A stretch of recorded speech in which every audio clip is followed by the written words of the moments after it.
Hello बच्चों, आपका बहुत बहुत स्वागत है आज के इस वीडियो में। ये वीडियो आपके लिए बहुत ज़्यादा इंपॉर्टेंट होने वाला है। अगर आप पढ़ते हैं क्लास 12th में तो ये वीडियो आपके लिए कंप्यूटर साइंस के लिए बहुत इंपॉर्टेंट होने वाला है। क्यों?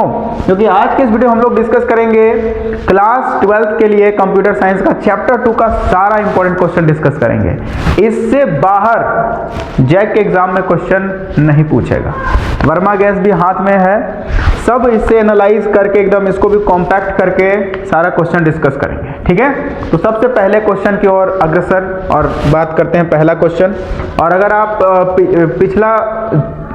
पिछला चैप्टर का जो इंपॉर्टेंट क्वेश्चन वाला वीडियो देखना चाहते हैं तो वो यूट्यूब पे जा चुका है। आप यूट्यूब पे मेरा यूट्यूब चैनल पर important 12th class important question के नाम से एक प्लेलिस्ट बना है। आप वहां पर जा करके सारा इंपॉर्टेंट क्वेश्चन जितना 2025 एग्जाम के लिए है 12th के लिए सारा वहां जा रहा है। धीरे धीरे आप वहां जा करके देखते रहिए। ठीक है, तो चलिए इस क्वेश्चन को स्टार्ट करते हैं।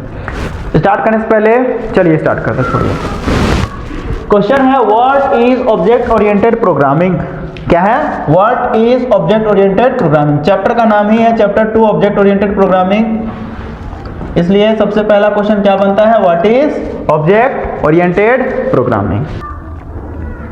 तो क्वेश्चन है what is object oriented programming, OOP. Chapter का नाम ही है चैप्टर 2 ऑब्जेक्ट ओरिएंटेड प्रोग्रामिंग, तो सवाल ही वहीं से शुरू होगा। ऑब्जेक्ट ओरिएंटेड प्रोग्रामिंग क्या होता है? देखिए, बड़ा ही ये आसान सवाल है। मैं वर्मा के सभी रख देता हूँ, बीच बीच में जरूरत पड़ेगा तो आपको दिखाते रहेंगे इससे क्वेश्चन। ठीक है, क्या होता है ये ऑब्जेक्ट ओरिएंटेड प्रोग्रामिंग? तो ऑब्जेक्ट ओरिएंटेड प्रोग्रामिंग एक पैराडाइम है। पैराडाइम का मतलब एक प्रोग्राम लिखने का तरीका है। ये क्या है? एक तरीका है जो कि लेटेस्ट तरीका है। अभी इसके और पहले भी बहुत सारे पैराडाइम आए हैं प्रोग्राम लिखने के लिए, जैसे हमारा प्रोसीड्यूरल प्रोग्रामिंग आया है, इसके बाद ऑब्जेक्ट बेस्ड प्रोग्रामिंग आया है, उसके बाद तीसरा में आया हमारा ऑब्जेक्ट ओरिएंटेड प्रोग्रामिंग। तो आइए देखते हैं। Object oriented programming OOP is a programming paradigm. क्या है ये? प्रोग्रामिंग पैराडाइम मतलब एक लिखने का तरीका है that is based on the concept of objects and classes. किस पे बेस्ड है ये कॉन्सेप्ट? ऑब्जेक्ट और क्लासेस पे बेस्ड है। ये ऑब्जेक्ट और क्लासेस के बेस पे है, तो ये क्या करता है कि चीज़ों को हम लोग ऑब्जेक्ट और क्लासेस में डिवाइड कर देते हैं। तो इससे क्या होता है कि रियल वर्ल्ड प्रॉब्लम को सॉल्व करना बहुत आसान हो जाता है।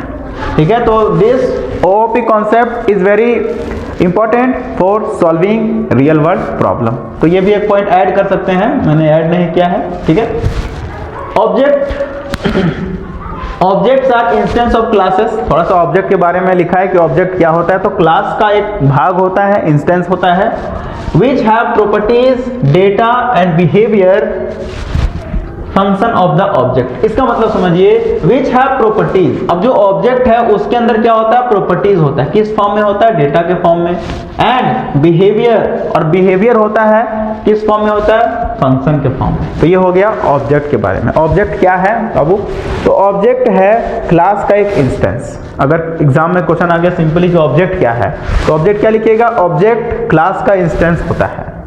ठीक है, और जिसका अपना बिहेवियर होता है और कैरेक्टरिस्टिक होता है। इतना आप लिख दीजिए, एग्जाम में सही हो जाएगा। नेक्स्ट है object oriented programming work on the principle of class and object. वही चीज है। ठीक है, और इसके बाद इसमें कुछ की फीचर हैं ऑब्जेक्ट ओरिएंटेड प्रोग्रामिंग के।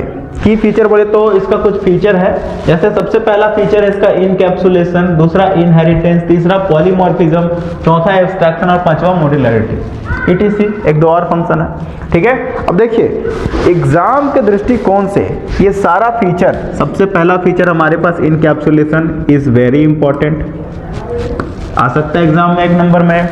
इनहेरिटेंस, ये तो VVI कर लीजिए, इसका सेपरेटली क्वेश्चन आएगा। इनहेरिटेंस चैप्टर भी है और इसका सेपरेटली क्वेश्चन आएगा इनहेरिटेंस का।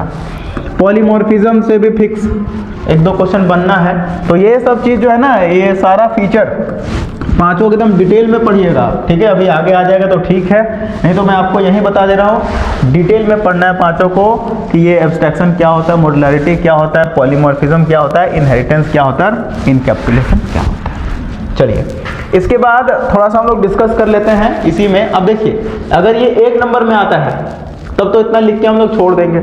अगर ये 3 नंबर में आता है तो इसमें एक क्वेश्चन और ऐड करेगा, right the difference between procedural programming and object oriented programming. ठीक है, एक वहां पे क्वेश्चन ऐड करेगा क्या, right the difference between object oriented programming and procedural programming. तो वही यहां पर डिफरेंस लिखा हुआ है।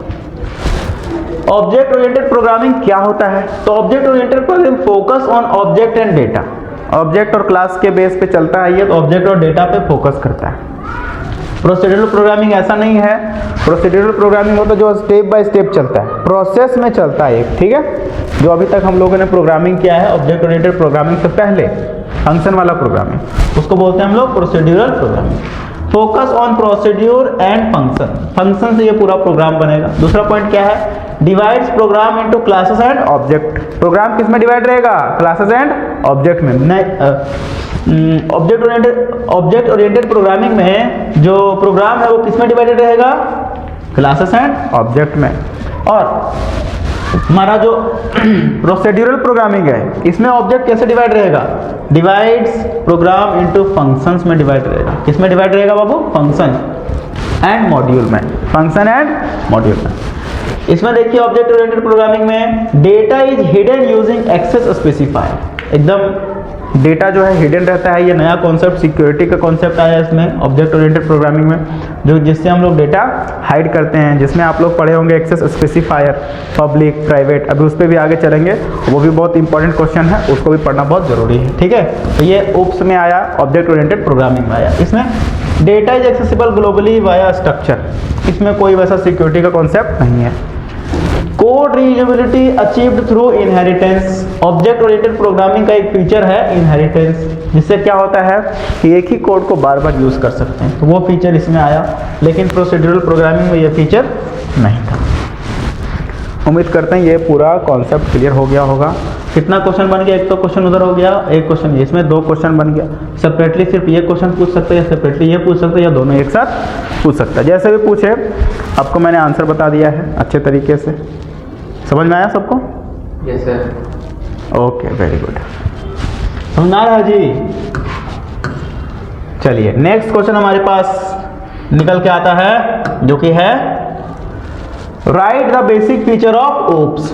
क्या है next question, right the basic features of OOP. Object oriented programming का बेसिक फीचर क्या है, आइए देखते हैं। बेसिक फीचर ऑफ ओप्स, वही जो मैंने 5 पढ़ाया है, बोले उसी को एकदम डिटेल में पढ़ना, वही 5 इज वेरी वेरी इंपॉर्टेंट। सबसे पहले इनकैप्सुलेशन। अब देखें यहाँ शॉर्ट में सारा लिख दिए हैं, अगर शॉर्ट में क्वेश्चन आता तो शॉर्ट में लिखना है, लॉन्ग में आएगा तो लॉन्ग में लिखना है। तो ये शॉर्ट में देखते हैं। इनकैप्सुलेशन किसको बोलते हैं, combine data and methods into single unit. Encapsulation का मतलब क्या होता है, डेटा और मेथड को ये कंबाइन करता है सिंगल यूनिट में। अगर इसको लॉन्ग करके लिखना है तो इसको ऐसे लिख सकते हैं, it is a powerful concept in oops which is used to combine data member and member function in a single unit is called wrapping of, is called encapsulation, is called encapsulation। Data member और member function को किसको data member और member function, data member और member function को ये क्या करता है, सिंगल यूनिट में बाइंड करता है। अब आपका फिर से सवाल होगा सर डेटा मेंबर और मेंबर फंक्शन क्या होता है, क्या होता है पता है आप लोगों को? डेटा मेंबर मेंबर फंक्शन पता है Nitesh? Data member member function क्या होता है? नहीं पता है तो देखिए डेटा मेंबर मेंबर फंक्शन क्या होता है। देखिए जब हम लोग क्लास बनाते हैं, क्या बनाते हैं, क्लास। तो क्लास जब बनाते हैं तो इसके अंदर हम लोग क्या क्या बनाते हैं, सबसे पहले लिखते हैं डेटा मेंबर। क्या क्या लिखते हैं बाबू, डेटा मेंबर, और इसके बाद बनाते हैं मेंबर फंक्शन। दैट मीन्स जो क्लास के अंदर वेरिएबल बनाते हैं उसको बोलते हैं डेटा मेंबर, और जो क्लास के अंदर फंक्शन बनाते हैं उसको बोलते हैं मेंबर फंक्शन। अभी आगे और क्लियर होगा ये सब बात जब हम लोग चैप्टर 4 में पहुंचेंगे, क्लास एंड ऑब्जेक्ट में। ठीक है, तब तक ये छोटा सा कॉन्सेप्ट समझ लीजिए।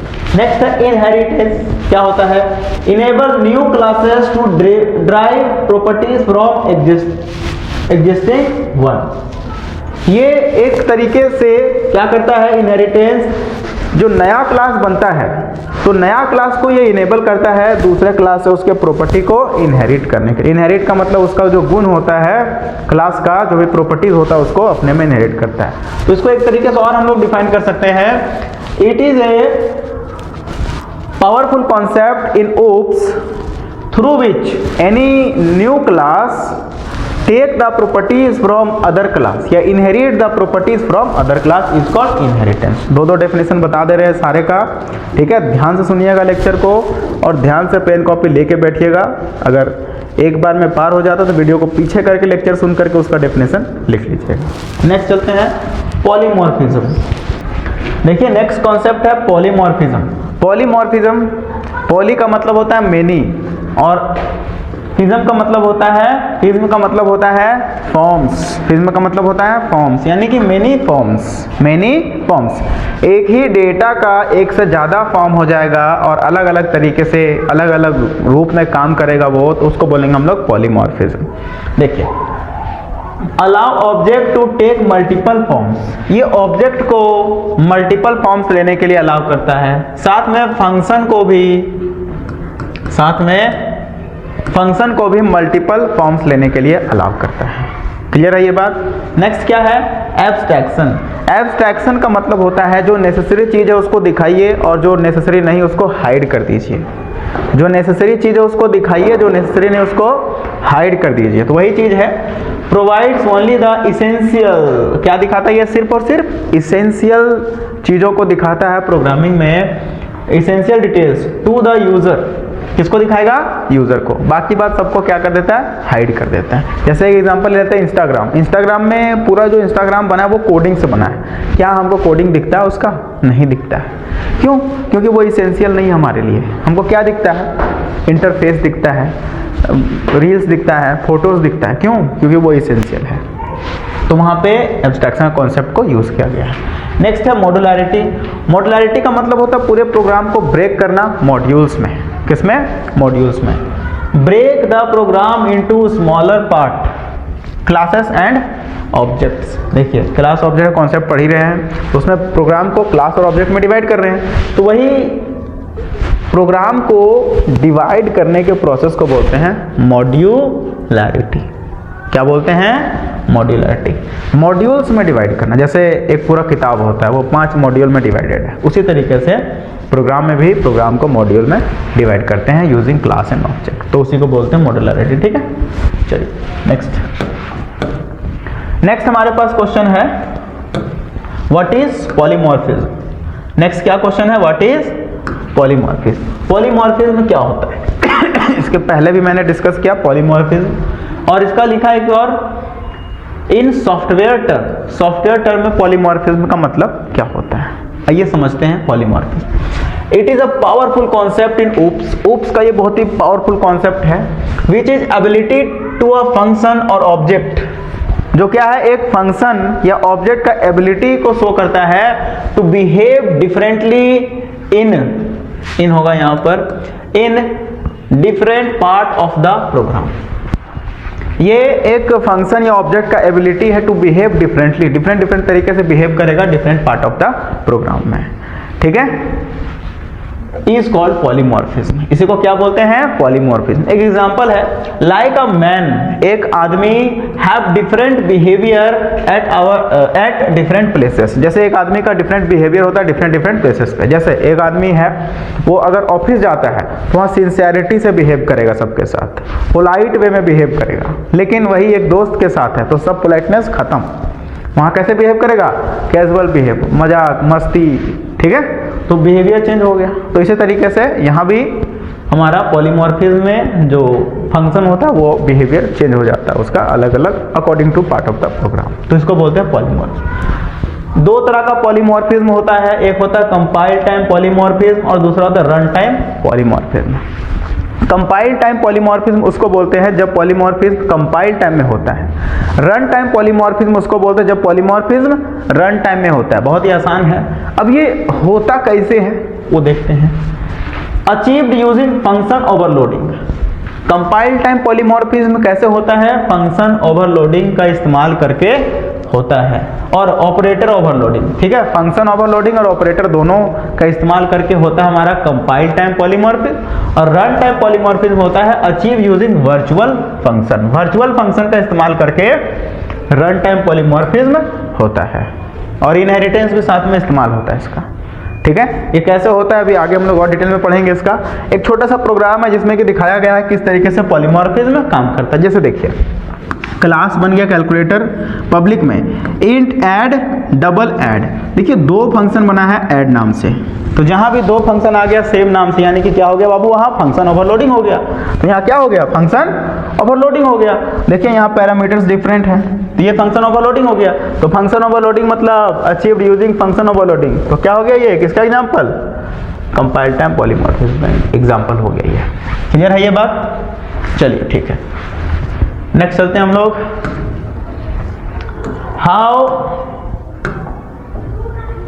How is polymorphism implemented in C plus plus. Same question है, देखिए आपको समझ में आ जाना चाहिए कि पॉलीमॉर्फिज्म को कैसे हम लोग इम्प्लीमेंट करते हैं सी प्लस प्लस में।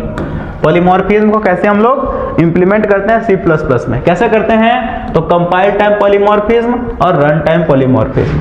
देखिए कंपाइल टाइम को बोलते हैं हम लोग स्टैटिक बाइंडिंग, याद रखिएगा ये भी क्वेश्चन पूछ सकते हैं कि स्टैटिक बाइंडिंग क्या होता है, तो वो होता है कंपाइल टाइम पॉलीमॉर्फिज्म।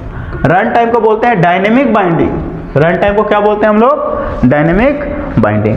अभी देखिए achieved through function overloading and operator overloading, इसको कैसे अचीव किया जाता है कंपाइल टाइम, इसके पहले जस्ट बताया फंक्शन ओवरलोडिंग और ऑपरेटर ओवरलोडिंग। इसको कैसे अचीव किया जाता है, using virtual function and inheritance and function overriding. यहाँ पे क्या होता है, फंक्शन ओवरराइडिंग, यानी दो फंक्शन है तो एक फंक्शन दूसरे पे राइड कर जाएगा।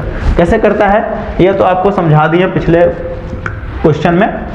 इसको देखिए, सबसे पहले इसमें आपको वर्चुअल फंक्शन बनाना पड़ेगा। वर्चुअल फंक्शन कैसे बनता है, नॉर्मल फंक्शन में वर्चुअल कीवर्ड का यूज कर देंगे, बन गया वर्चुअल फंक्शन, बहुत आसान है। नॉर्मल फंक्शन में वर्चुअल कीवर्ड का यूज कर दिए, क्या बन गया, वर्चुअल फंक्शन बन गया। यहाँ देखिए एक तो ये क्लास हो गया, एक दूसरा क्लास। अब देखिए दो क्लास में इस क्लास को ये इनहेरिट किया है, यहाँ बोले थे ना इनहेरिटेंस का भी इस्तेमाल होता है फंक्शन, और वर्चुअल फंक्शन का भी इस्तेमाल होता है और फंक्शन ओवरराइडिंग का इस्तेमाल होता है। देखिए कैसे हो रहा है, इस क्लास को इनहेरिटेंस कर दिए। इनहेरिटेंस करने के बाद यहाँ एक और, यहाँ भी ड्रॉ नाम से फंक्शन था, यहाँ भी सेम नाम से फंक्शन आ गया, तो हो गया फंक्शन ओवरलोडिंग। और साथ में देखिए यहाँ एक ओवरराइड कीवर्ड का यूज किया। ओवरराइड कीवर्ड का मतलब ये जो है इसके ऊपर ओवरराइड कर जाएगा, यानी कि ड्राइंग शेप लिखा है उसके जगह पर हो जाएगा ड्राइंग सर्कल। तो ये हो गया ओवरराइड कर जाएगा इस फंक्शन के ऊपर, तो इसको बोलते हैं हम लोग फंक्शन ओवरराइडिंग। क्या बोलते हैं इसको हम लोग, फंक्शन ओवरराइडिंग। क्लियर है ये बात, ओके। अगर दिक्कत है तो आप कमेंट करके बताइए कहीं प्रॉब्लम हो रहा है तो, ठीक है। नेक्स्ट क्वेश्चन की तरफ रुक करते हैं। नेक्स्ट क्वेश्चन है what is difference between OOPs and procedural programming. ये डिस्कस हो चुका है, उम्मीद करते समझ गए होंगे। ये शायद डिस्कस हो चुका है पहला ही क्वेश्चन में, एक बार आप स्क्रीनशॉट लेकर के पढ़िए, समझ में आ जाएगा आपको, कुछ बड़ा चीज नहीं है, ठीक है। चलिए नेक्स्ट है what is function overloading and its importance. ये भी डिस्कस हो चुका है। फंक्शन ओवरलोडिंग किसको बोलते हैं, जब एक फंक्शन एक से ज्यादा बार आ जाएगा, जब एक ही फंक्शन का नाम एक से ज्यादा बार आ जाएगा तो उसको बोलते हैं हम लोग फंक्शन ओवरलोडिंग। और साथ में ये कितना तरह का होता है, और सॉरी ये किस पर डिपेंड करता है, लिखना पड़ेगा।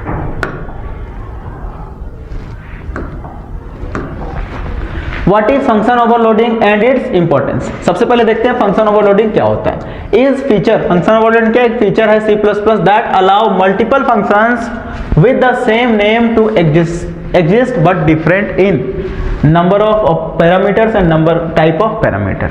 फंक्शन तो सेम नाम से होता है बाबू, लेकिन पैरामीटर का नंबर और पैरामीटर का टाइप अलग होता है, तो वही चीज वहां लिखा हुआ है। इसी को क्या बोलते हैं हम लोग, फंक्शन ओवरलोडिंग। इंपॉर्टेंस क्या है इसका, improve the code readability and usability. Code readability को यूजेबिलिटी को ये इंप्रूव करता है। Avoid the need of multiple function names for similar function. Similar type के फंक्शन के लिए जो मल्टीपल नेम हम लोग देते हैं उसको अवॉइड, सेम नाम से काम चल गया तो वो तो अवॉइडेंस हो गया। इसके लिए क्या आ गया, एडवांटेज का काम, इंपॉर्टेंस का काम हो गया इसके लिए। ओके चलिए नेक्स्ट क्वेश्चन करें तो तुरंत से मूव करते हैं हम लोग। Define data abstraction. Data abstraction आप लोग को 2 से 3 बार बता चुके हैं। क्या होता है? इंपॉर्टेंट जो डेटा होता है, नेसेसरी डेटा उसको शो करते हैं और जो अननेसेसरी डेटा उसको हाइड करते हैं। वही चीज यहाँ पे देखिए, refers hiding the implementation detail. Implementation detail का मतलब होता है जो बैकग्राउंड में काम हो रहा है, इम्प्लीमेंट जिससे किया जा रहा है, वो डिटेल को ये हाइड कर देता है और showing only the essential feature of an object. Essential feature को ही सिर्फ ये दिखाएगा, ठीक है। जो बैकग्राउंड में चल रहा है, जो इसेंशियल नहीं उसको क्या करेगा ये हाइड, और जो इसेंशियल उसको दिखाएगा तो उसको क्या बोलेंगे? Data abstraction. It helps to reduce complexity and increase the security. अगर आपको इंस्टाग्राम चलाने दे, उसमें कोडिंग कर करके चलाना पड़े तो कैसा लगेगा? कम्प्लेक्स हो जाएगा, समझ में नहीं आएगा, ठीक है। वहाँ पे डेटा एब्स्ट्रैक्शन का इस्तेमाल होता है उस चीज़ को आसान बनाने के लिए, ठीक है। इसका एक देखिए प्रोग्राम कैसे, तो यहाँ से जो चीज़ ज़्यादा इंपॉर्टेंट नहीं है उसको प्राइवेट में रख दिया गया, और जो चीज़ इसेंशियल है, मतलब जो चीज़ इंप्लीमेंट किया गया है, जो इसेंशियल नहीं है उसको प्राइवेट में रख दिए, छुप गया, और जो चीज़ इसेंशियल उसको किस में रख दिए? पब्लिक में रख दिए, तो दिखेगा। क्लियर है ये बात? कैसे काम किया आपका डेटा एब्स्ट्रैक्शन, समझ में आ रहा है? Yes sir. Okay good. चलिए नेक्स्ट बढ़ते हैं हम लोग। नेक्स्ट क्वेश्चन क्या कह रहा है देखिए, what is polymorphism? Give an example in C++ to show implementation of polymorphism. Same question है, इसको डिस्कस कर चुके हैं। It is powerful concept, type run time, ठीक है। दोबारा कैसे आ गया? नेक्स्ट क्वेश्चन है, क्या है नेक्स्ट क्वेश्चन? देखिए जरा बताइए, what is role of access specifier in C++ program? Again it is very important question. Roles of access specifier in program, C++ program में क्या रोल होता है एक्सेस स्पेसिफायर का? अब सबसे पहले हम लोग समझते हैं एक्सेस स्पेसिफायर क्या होता है। नाम है इसका एक्सेस, यानी कि एक्सेस देना। एक्सेस का मतलब क्या होगा? एक्सेस देना। किसको कितना एक्सेस देना, यानी कि इसमें क्या पढ़ेंगे हम लोग? पब्लिक प्राइवेट वाला कॉन्सेप्ट को पढ़ेंगे। इसको क्या बोलते हैं हम लोग? Access specifier. देखिए role of access specifier in C++ program, क्या रोल होता है इसका? Access specifier in C++ are keyword. क्या होता है? ये सब कीवर्ड है। Use to define the visibility. किसको डिफाइन करता है? विजिबिलिटी, यानी कोई चीज को प्राइवेट कर दिए, किसको पब्लिक कर दिया, विजिबिलिटी को डिफाइन कर रहा है। एंड एक्सेसिबिलिटी, यानी कि जिसको प्राइवेट किया वो कहां तक एक्सेसिबल है, प्रोटेक्टेड कर दिए कहां तक एक्सेसिबल है। तो ये सब कहां पढ़ते हैं हम लोग? एक्सेस स्पेसिफायर में। Accessibility of a class member, attribute, method to the other parts of the program, यानी कि कहीं अगर हम लोग एक्सेस स्पेसिफायर का इस्तेमाल किए तो वो कहां तक एक्सेसिबल है, ये सब कैसे हम लोग को पता चलता है? इसी से पता चलता है, एक्सेस स्पेसिफायर के थ्रू, ठीक है। देखो यहां बताया गया एक्सेस स्पेसिफायर। एक्सेस मतलब कि किसको कितना एक्सेस देना है। क्या होगा? किसको कितना एक्सेस देना है, पहला चीज तो ये हो गया। और दूसरा चीज ये एक्सेसिबिलिटी और विजिबिलिटी को डिफाइन करता है। अगर हम कोई चीज को प्राइवेट कर दिए तो उसको सिर्फ कौन देख सकता है? हम देख सकते हैं प्राइवेट चीज को। फेसबुक एग्जाम्पल लेते हैं ना, अगर आप अपना प्रोफाइल डाल रहे उसको क्या कर दिए? प्राइवेट कर दिए, तो कौन देख सकता है उसको? सिर्फ आप देख सकते हैं। फ्रेंड में कर देंगे तो सिर्फ फ्रेंड देख सकता है आपका, ठीक है। तो वही वाला कॉन्सेप्ट यहाँ पे भी है। और ये एक्सेस स्पेसिफायर 3 तरह का होता है। कौन कौन सा होता है? पब्लिक, प्रोटेक्टेड, पब्लिक, प्राइवेट और प्रोटेक्टेड। एक अगले स्लाइड में है प्रोटेक्टेड। तो 3 तरह का होता है एक्सेस स्पेसिफायर। कौन कौन सा? पब्लिक, प्राइवेट और प्रोटेक्टेड। अभी एक एक करके देखेंगे क्या होता है पब्लिक, क्या होता है प्रोटेक्टेड और क्या होता है प्राइवेट। देखो इसको क्यों इस्तेमाल किया जाता है? They play a very important role in implementation data hiding. Data को हाइड करने में इसका बहुत बड़ा इंपॉर्टेंट रोल है, ठीक है। प्राइवेट कर देंगे डेटा हाइड हो गया, सबको नहीं उसको एक्सेस कर पाएगा, ठीक है। It is the pillar of object oriented programming. ये एक तरीके का बहुत बड़ा पिलर है ऑब्जेक्ट ओरिएंटेड प्रोग्रामिंग का। C++ provide 3 main access specifier. पहला पब्लिक मेंबर क्या करता है? अगर इसको पब्लिक कर देंगे तो ये accessible anywhere in the program, कहीं से भी इसको एक्सेस कर देंगे। कोई चीज को हम लोग पब्लिक कर दें किसी मेंबर को तो ये कहीं से भी एक्सेसिबल हो जाएगा। प्रोग्राम के लास्ट से इसको एक्सेस कर सकते हैं, बीच से एक्सेस कर सकते हैं, ऊपर से एक्सेस कर सकते हैं, कहीं से भी एक्सेस कर सकते हैं, ठीक है। नेक्स्ट है private. Member declared as private, जिसको डिक्लेयर करेंगे private, are accessible only within the class. यानी कि जो मेंबर को प्राइवेट हम लोग डिक्लेयर करेंगे, प्राइवेट में रखेंगे, उसको सिर्फ और सिर्फ हम लोग कहाँ से एक्सेस कर सकते हैं, सिर्फ और सिर्फ क्लास से एक्सेस कर सकते हैं। इसके बाहर तक इसका एक्सेसिबिलिटी नहीं होता, ये हाइड हो जाता है। और बाय फ्रेंड फंक्शन और फ्रेंड्स ऑफ क्लास, और फ्रेंड्स क्लास से भी इसको एक्सेस कर सकते हैं, फ्रेंड फंक्शन से भी इसको एक्सेस कर सकते हैं। आगे देख लेंगे अभी थोड़ा देर में फ्रेंड फंक्शन। तो फ्रेंड फंक्शन से भी हम लोग इसको एक्सेस कर सकते हैं। ओके, नेक्स्ट क्वेश्चन की तरफ चलते हैं। देखिए यहाँ आ गया प्रोटेक्टेड। प्रोटेक्टेड क्या है? Member declare as protected are accessible within the class and its derived class. यानी कि ये अपने ही क्लास में सिर्फ एक्सेसिबल रहेगा, बाहर एक्सेसिबल नहीं रहेगा, और इनहेरिटेंस करेंगे तो ड्राइव क्लास बनेगा, वहां तक ये एक्सेसिबल रहेगा। ठीक है, क्लियर है ये बात? छोटा सा पॉइंट है। नेक्स्ट है वर्चुअल फंक्शन क्या होता है। अभी इसके पहले हम लोगों ने देखा था वर्चुअल फंक्शन, जब हम लोग अभी जब हम लोग अभी रन टाइम पॉलीमॉर्फिज्म कर रहे हैं तो वहाँ वर्चुअल फंक्शन का कॉन्सेप्ट आया था। तो क्या होता है वर्चुअल फंक्शन? अगर इससे क्वेश्चन इंपॉर्टेंट है, ये आ सकता है एग्जाम में, ठीक है। चलिए, virtual function in C++। A virtual function in C++ is a member function. क्या होता है? एक तरह का मेंबर फंक्शन। और मेंबर फंक्शन किसको बोलते हैं बाबू? क्लास में जो फंक्शन बनाते हैं उसको बोलते हैं मेंबर फंक्शन। तो क्लास में बनेगा ये a base class that you can override in derived class. तो वर्चुअल फंक्शन उसको बोलते हैं जो बेस क्लास में बनाते हैं, जिसको कि ओवरराइड करना होता है। अगर आप दोनों सेम अगर वर्चुअल फंक्शन नहीं बनाएंगे तो वो ओवरराइड नहीं होगा। वर्चुअल फंक्शन ओवरराइड करने के लिए वर्चुअल फंक्शन बनाना पड़ता है हमको बेस क्लास में। वही चीज लिखा है, override base class it declare using virtual keyword in the base class. अब देखिए दो क्लास, शेप और सर्कल, ये हमारा बेस क्लास, यहाँ पे वर्चुअल कीवर्ड का इस्तेमाल करके वर्चुअल फंक्शन बनाए हैं। अब इसको ओवरराइड किया जा रहा है, इसको ओवरराइड किया जा रहा है, तो ये जो बनाया ना इसको बोलते हैं वर्चुअल फंक्शन। डिराइव्ड क्लास में नहीं, बेस क्लास में बनाते हैं वर्चुअल फंक्शन को, ठीक है। Declare as in base class, base class में इसको डिक्लेयर किया जाता है, ठीक है। रन टाइम पॉलीमॉर्फिज्म में ये देखने को मिला था आपको। और must be overrided in the derived class. और ये कहाँ ओवरराइड हुआ है? ये डिराइव्ड क्लास के द्वारा ओवरराइड किया गया, सर्कल के द्वारा इस फंक्शन को ओवरराइड किया गया। क्लियर है ये बात? ओके, नेक्स्ट क्वेश्चन चलते हैं। तो चलिए, ये सारे इंपॉर्टेंट क्वेश्चन, तो ये सारे आपके 12th क्लास के लिए चैप्टर 2 के लिए बहुत ही इंपॉर्टेंट क्वेश्चन थे। और ये सारे क्वेश्चन को लिया गया था वर्मा गैस से लिया गया था, और साथ ही साथ कुछ मेरे तरफ से भी क्वेश्चन गैस किए गए थे। और साथ ही में कुछ और क्वेश्चन भी हैं वर्मा गैस में, उसको भी आपको पढ़ना है, जैसे कि डेटा एब्स्ट्रैक्शन। 6 बज गया। तो मैं आपको एक बार और डिस्कस कर दे रहा हूँ कुछ इंपॉर्टेंट क्वेश्चन है क्या, जैसे कि फंक्शन ओवरलोडिंग बहुत इंपॉर्टेंट है, एक बार इसको देख लीजिएगा। फंक्शन ओवरलोडिंग को डिटेल में देखिएगा, कोड भी देख लीजिएगा, मैंने भी इसमें बहुत सारे कोड्स बताए हैं आपको फंक्शन ओवरलोडिंग से रिलेटेड, ठीक है। इसके बाद हमारे पास है इनकैप्सुलेशन, भी देख लीजिएगा डिटेल में आप, ठीक है। Benefit advantage of data abstraction, encapsulation, virtual function, वही चीज बार बार रिपीट करके दिया है। क्लास किसको बोलते हैं, ऑब्जेक्ट किसको बोलते हैं, फंक्शन किसको बोलते हैं, ये सब एकदम आसान छोटा छोटा सा चीज है, ठीक है। मेथड किसको बोलते हैं, मेथड फंक्शन को ही बोलते हैं।